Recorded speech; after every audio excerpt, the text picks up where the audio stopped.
Sorotan lainnya, saudara, ratusan truk masih tertahan di Pelabuhan Ketapang, Banyuwangi hingga Jumat malam.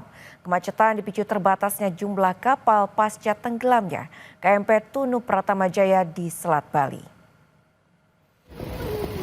Antrean truk hingga sepanjang 10 km.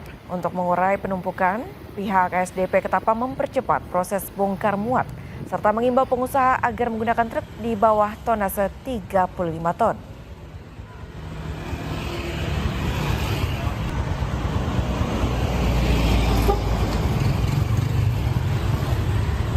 Ada ketidakseimbangan antara kapal yang tersedia dengan jumlah trip juga yang terrealisasi dengan volume kendaraan yang akan menyeberang dari Pelabuhan Ketapang menuju Pelabuhan Gilimanuk. Ini sebetulnya hukum yang biasa, supply and demand. Ketika terjadi ketidakseimbangan, maka tentunya akan terjadi antrian seperti itu, Pak. Jadi kami menghimbau kepada para penyedia jasa layanan logistik kalau bisa menggunakan kendaraan-kendaraan yang di bawah golongan 7. Seperti itu, karena kendaraan-kendaraan yang di bawah golongan 7 bisa diseberangkan melalui dermaga kami, yaitu dermaga MB.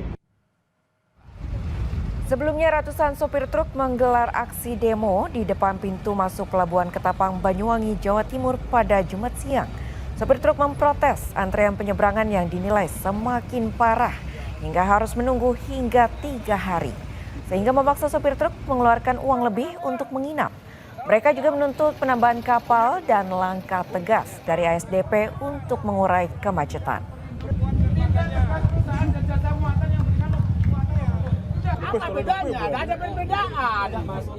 Penampungan truk ini saya pribadi sudah hari ketiga ini ada di penampungan, tapi nggak ada pergerakan gitu. Makanya tadi kita ikut untuk menyampaikan aspirasi biar ASDP itu bisa melihat penderitaan kita yang supir tronton. Ini karena ada perbedaan antara engkel dan tronton itu dibedakan. Jadi antrian mobil-mobil yang muatan di bawah 30 itu lancar, tapi kita itu nggak dipikirkan muatan-muatan. Kalau misalnya ada perbedaan muatan terus ada diskriminasi untuk penyeberangan, itu berarti bukan masalah cuaca atau masalah apapun.